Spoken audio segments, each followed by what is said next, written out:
Hej, jeg vil gerne fortælle lidt om Bohrs model. Og Bohrs model går egentlig ud på, at han mente at kunne forklare, at elektronerne kredser rundt om kernen på et atom i forskellige bestemte baner.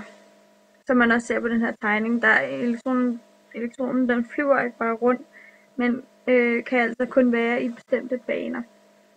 Og fysikkens love gælder ikke for den her elektron, når den springer frem og tilbage fra bane til bane. Som vi kan se her, at den gør. Så kan den både springe ud af, og den kan også springe ind af igen. Den kan også springe flere baner ad gangen.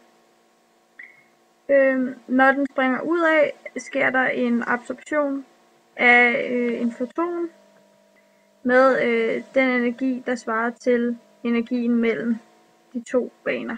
For eksempel hvis den hopper fra den inderste ud til den næstyderste, så sker der altså en energi, enten en energiabsorption eller en energi emission af den energi, der svarer til differencen mellem de her to baner. Så hvis man for eksempel får den til at hoppe ind i den inderste igen, så ser man, at der sker en energiemission. Og her, der absorberer elektronen energien. Ja. Så vil jeg godt forklare, hvad et absorptionsspektrum er. Det er, når man har et stof, og man så spektralopløser hvidt lys igennem det her stof, og man så alle stoffer har deres eget personlige spektrum. Så kan man så gætte, eller så kan man så finde frem til, hvad det er for et stof, man har at gøre med, når man lyser igennem stoffet, og så ser man, hvad for noget lys den har absorberet. Hvor et emissionsspektrum er, at stoffet udsender lys, som man så absorberer og analyserer. Så skal jeg så placere to baner så tæt på hinanden, at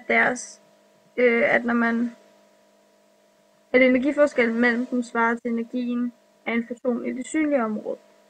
Så vi kan få det til at ske her.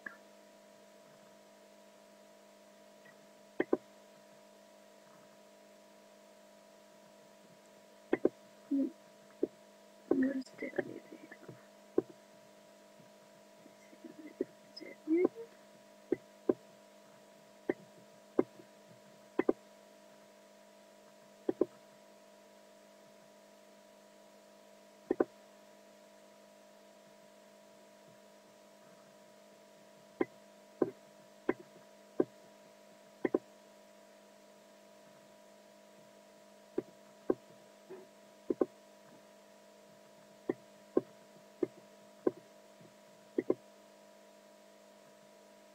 Sådan der bliver den grøn.